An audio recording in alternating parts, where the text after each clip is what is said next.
welcome to Amphlett Reviews, back with another Hong Kong content review, this time diving into a brand new series after the massive success with the Bruce Lee box set, which I'm very grateful for whoever watched this video. As I'm commenting and interaction, I figured what could be the next series of videos to do on the channel that is something a bit more my alley, something a bit different, and something I can really dive into and just kind of explore from a first time viewing perspective. You already know who it is. It is the wonderful world of Wong Kar-Wai. I do have the gorgeous Criterion box set edition, which is just absolutely stunning. This is a brilliant edition from Criterion. I believe 7 movies are on this box set.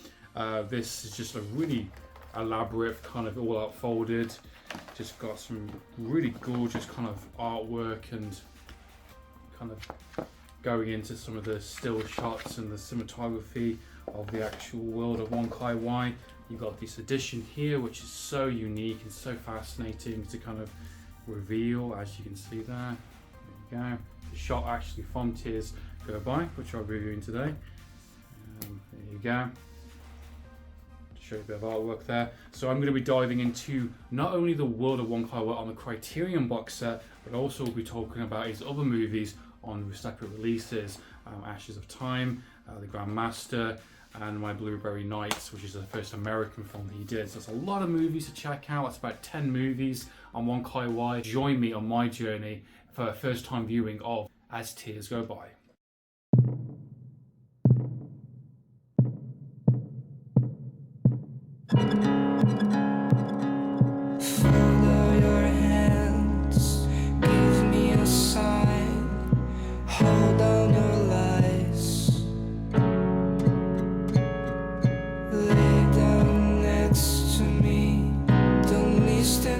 Scream, bury your doubts and fall asleep, for neither ever nor never. Goodbye.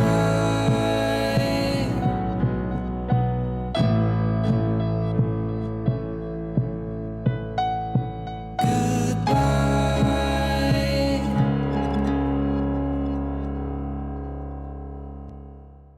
As Tears Go By was released in 1988. This is director's first feature debut, and wow, it's appropriate. The tagline for this film is "Take My Breath Away," obviously inspired from the Top Gun movie during the time as well. But funny enough, there's actually a Cantonese Hong Kong version of that track actually in the film, and it's very appropriate. It's really excellently really well used, just as similar as the Top Gun movie was as well. And they filmed exactly what it says on the tin. Take My Breath Away. Wow, incredible. I don't want to oversell this film too much, but I gotta say, fuck yes, this film was awesome, and it was just the right type of movie that I needed last night to kind of end my night on. And it was just a great viewing experience. It's a nice hour, 45 minute, I believe. I know the perception of the film is very divisive with some people, from what I have seen in terms of reviews and other people's opinions of it. People think this is a bit of a rip-off from Martin Scorsese's Mean Streets. I haven't seen that film, so I don't know really what to kind of, the reference point is. I might have to watch it just to compare and contrast. But as a first film feature debut, absolutely stunning. Cinematography just blows me out of my mind. It's just unbelievably gorgeous. How this good looking film this is. It's the nighttime life of Hong Kong, the street corners, the apartments, the choice of shots and just expressions, how long each kind of scene goes on for. The pacing is just absolutely flawless.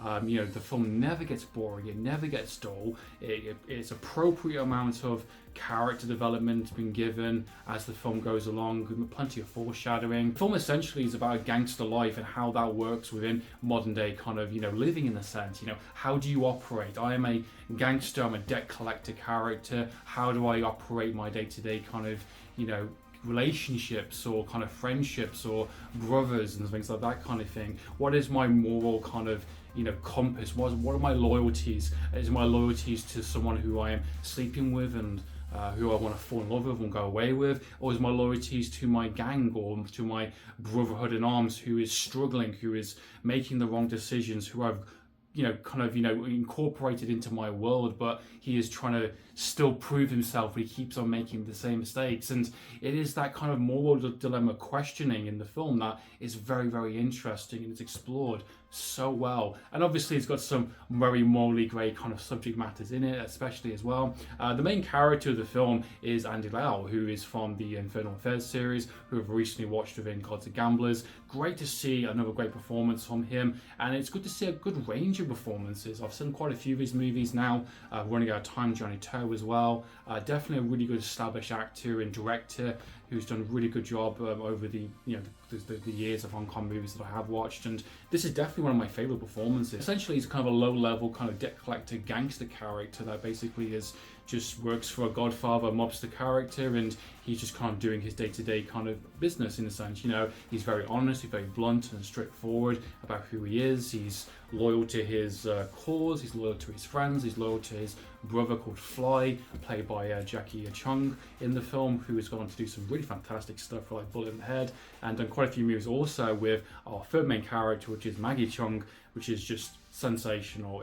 Great three brilliant cast members. Maggie Chung I am a huge fan of from Jackie Chan movies, while he's in the Johnny Toe movies, and I know she's a regular within Wong Kar-Wai, so I'm very much excited to see more of her performance. Maggie Chung's character is related to Andy Lau's character in the film, and she kind of stays over there kind of temporarily while she's going through a kind of heart disease kind of operation. And as expected, they form a connection, kind of an taboo kind of connection, grey, morally grey kind of area, being the fact they are related, they are kind of cousins with each other, and he's just kind of doesn't act on it, he kind of feels it, she kind of feels it as well, and that's explored very interestingly. It's done in a very tasteful way for the subject matter anyway, and she goes off, and basically the rest of the film, a good portion of the film, is just about him dealing with his just day-to-day kind of life within the process of being a debt collector kind of gangster, low-life gangster. And you've got the brother character, which is called Fly, played by Jackie Chung, who is just really struggling. He was just making a lot of mistakes. He was owing money to the wrong people, to the rival gangs, and he's getting into that world, and he's just not knowing what to really do, and he's just not cut out for it. And he tries other venues, going back to regular retail type work, and it's kind of interesting kind of struggle. You can definitely feel this is a living, breathing kind of city, a living, breathing world, characters, people that are just trying to make their fame and fortune, to try and make some money, to try and go back home to their mothers or their brothers and their family members and say, hey, look, I made it big. And a lot of that time is going into crime, it's doing the shady stuff, it's doing the very questionable kind of actions that's being required of you, throughout the film. And Andy Lau's character at this point, he is very much established, he's very much known in the city, and there's some great kind of slow motion kind of action set moments with him, very small scale, very hard hitting, quite brutal, especially with some of his actions when his brother gets into trouble, and his brother Fly, he's just kind of a bit arrogant, a bit kind of just full of himself. He means well. The character means well, and that's the thing. He's a very likable character. He's just got a chip on his shoulder. He's young. Andy Lau's character has brought him into this world, and he's not cut out for it. And he's pissed. He's angry. And he tries. And here's the thing: the character really tries, and you see a really interesting kind of progression of that character from start all the way to the end, especially within the degradation of that character and what he has to do and what he does towards the third act of the film, which is quite interesting. Andy Lau's character is doing the opposite in a sense. You've got one character on the course to go into full gangster mode and try and be a hero for a day, as one of the quotes is. I'd rather be a hero for a day than a nobody. In a sense, you had your time, and and there's some really interesting kind of conversations and dialogue back and forth. Just really kind of fantastic. And Andy Lau's character's on the other opposite of the course. He's falling in love with someone he really shouldn't be falling in love with, and he's drawn to her. He's attracted to her, and she's attracted to him. And there's some interesting kind of opportunity there for a new life, for a new beginning. And he sees it within her, and he's especially with some of his kind of brief interactions with a previous ex-girlfriend he has in the film, he's kind of thinking, my days are numbered. I've done what I want to do. I've been doing this since I was 14. I'm in my kind of late 20s, going to my 30s, and thinking, times are changing. Adrian's character is essentially the love interest, but she plays it really well, and she plays a very innocent vulnerability to her character, just the small little choices. And this is something I really appreciate with these types of movies. You know, there's a great scene where she's just kind of, you know, listening, or she's kind of fixing her dress, or putting lipstick on, or she's just cleaning the blood in the sink or something, or this little idea of buying him more glass. Fully aware what type of man he is and what his nature is and what his morally kind of, you know, duties are to his kind of brothers in arms in a weird way, and it's handled in a very mature way. I don't want to say too much about what that ending is, but let's just say it's a very appropriate ending. Funny enough though, on the Criterion box set edition on the disc itself, the supplements, there is two different endings to the version. There's an extended ending, there's an alternative ending. The alternative ending is very bittersweet. I can understand what they were trying to do with that. I don't think it quite works personally. I get it. I appreciate what they're trying to do with that. It's an option there to play with the edit, but it doesn't quite work for me. So I'm very much happy that they chose the original ending in place. And the extended ending is just a little bit more of what that original ending is. It doesn't make much difference, and being absolutely honest, I think the original ending works perfectly. It ends exactly where it needs to end, and I think that's about it. One thing I will say on the Criterion edition for sure is that the transfer, the brand new scan approved by Wong Kar-Wai, because I know there was a very big controversy about the kind of changes he's made to his films on the Criterion sets. My opinion of that is up to the director. If the director wants to make those changes, the director feels like, you know, going back on his movies, I want to change the color grading, the aspect ratio, that is a perfectly, you know, acceptable, because it is the director's vision of what he wants to portray that movie.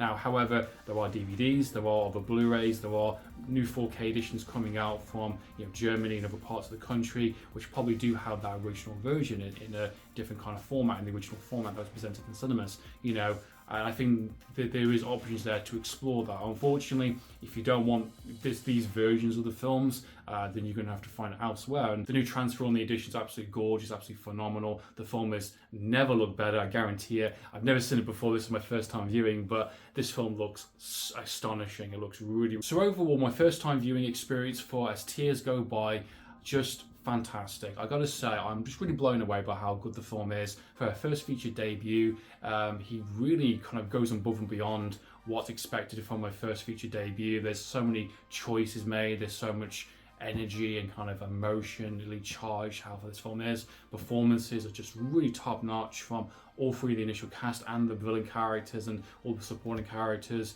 Music choices are really fantastic. Cinematography is really on point. The pacing of the film, the storyline is really engaging. It's the type of movie, the type of Hong Kong cinema that I really do appreciate. While I do love my action and my Hong Kong and bloodshed movies, these are the type of film that I want to see more of, and I got a feeling I'm going to be seeing a lot more very soon with this edition. Put my thoughts and opinions as tears go by. What are your thoughts and opinions, guys? Please comment down below. What are your thoughts on Wong Kar-Wai as a director? First feature debut. What are your thoughts? Please comment down below. What is your favourite Wong Kar-Wai movie? I'd love to know your thoughts and opinions, guys. Please comment below and join me on the next one very, very soon. So in the meantime, guys, I'm for the reviews.